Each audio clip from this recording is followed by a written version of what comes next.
You can introduce yourself. Yes. Okay, Asiimwe Confidence Nkurununja, my name's. Yes. I'm a counseling psychologist. Yeah.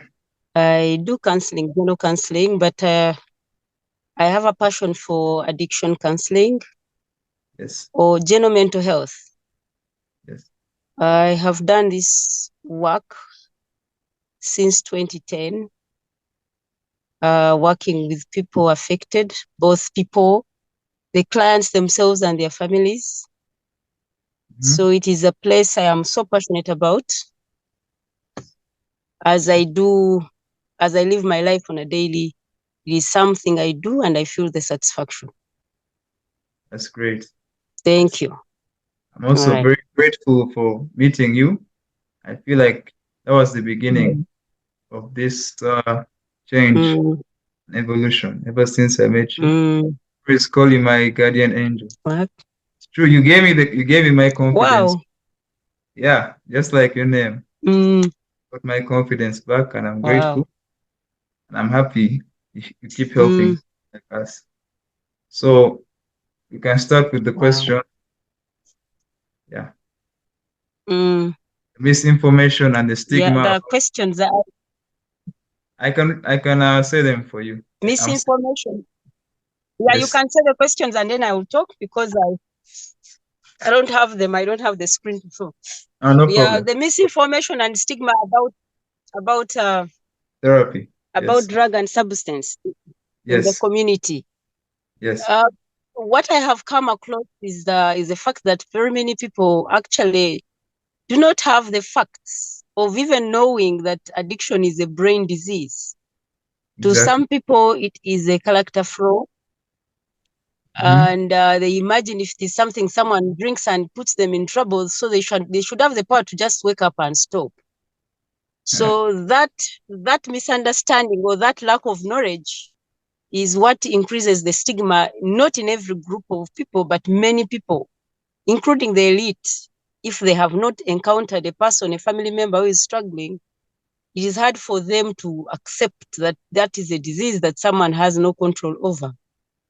Yes. Yeah, that is what I can say about that. So that is all about the stigma. And what was it? What was another one? Also about therapy, like in Africa, family therapy, individual therapy, counseling. Why it's not promoted or glorified. It is very helpful and effective. Okay. For therapy, in as far as Uganda is concerned, I talk from my own context as Uganda. Yes. It is something that is not yet very appreciated. Not appreciated as in far as treatment is concerned, because it is almost like a new phenomenon for us. It is something that became common with the HIV that is in the and then the 90s. So we're struggling with HIV and AIDS. So for people struggling with addiction, counseling is not something that is a primary thing to be seen. They imagine treatment, maybe, why do you talk to someone who is drinking? Maybe they should need medication to remove the alcohol. But talking, and then what about it? So it is it's something that works very well, but of course not, again, it is something where we need a lot of sensitization for people to appreciate it. For the ones who have sought for that counseling, got the right counseling, have actually benefited a lot. I'm hearing you tell me that I gave you the confidence to know that you can overcome, and it was from nowhere, it was from counseling. So it is a lot of work is needed, but now with the social media, many people are getting to appreciate it. Many people are getting to understand that actually counseling works for anything, mental health, even addiction, and everything else that is a psychological trouble thing. Psychosocial support is very, very important.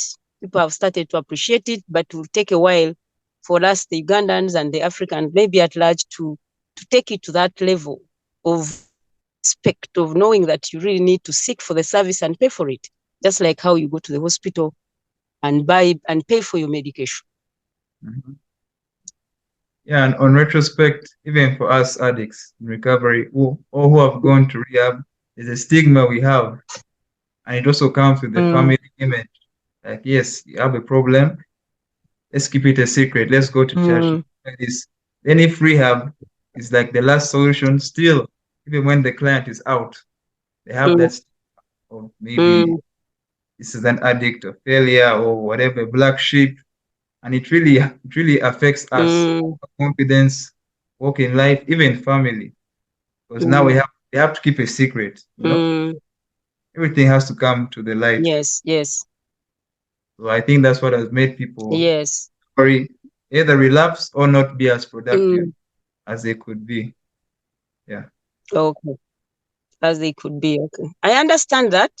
Actually, for families, when their person goes to rehab, because of the stigma, they don't want to say. And they keep it a secret between themselves. But remember, this person was removed from the environment and people are paying attention. They know the person is not there. So when you come back, instead of them encouraging you to go back for the counseling that helped you, then they are saying, don't go. You just stay around. You keep around because you're looking good. You're okay. So the stigma continues even with the family feeling that the neighborhood, people are going to be laughing at them. So really, counseling is appreciated when their person gets better. But on the outside, these people do not want to be associated with the rehabilitation place. It becomes like maybe a crime, yet it is a hospital like anywhere. It is a mental health hospital or a rehabilitation center, mostly because of the substances that have disorganized someone's mental health. We help you. So when you come out, the family doesn't want to associate themselves with us. Some family members actually don't even come for their own counseling. However, the ones who come for counseling during the treatment of their person, they normally appreciate the counseling, and for them, they can always send you back. Even when the person relapses, they find it easy to help them again, to take them back. They don't look at that one as having a failed attempt. They look at it as one of the other chances of continuing to try until the person gets better. Yeah, that is what I have come to understand as I work with families and people struggling with addiction or mental health challenges. Bring back your example of HIV/AIDS. They have to go for their ARVs. They have to review, go back. You know, it's not like you're healed with one tablet. You have to be taking and same with counseling. No, that stigma has to go. Because reasons why I even relapsed last year was because I was not following up. I broke off all the WhatsApp. I thought I had it figured out, but it's a learning process. Sobriety is a gift one day at a time. So with family, I don't know why they think it's like a take you in and you come back brand new physically. As you used to say, you can be in rehab, but your mind is still or in the ghetto, and that makes a lot of sense. So I hope that will be worked on. Oh, just for I'm glad it is making a lot of sense now. It is. And also the connection between addiction and family, because they think it's an individual problem, like it's you, but it's a family issue. Yeah, just try and make it. Okay, so addiction is actually a family disease.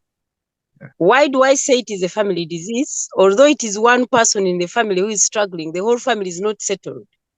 The dynamics change. There's a lot that happens. Even if as we are trying to lie for you to hide the problem, we're all becoming dysfunctional and the family is all weighed down.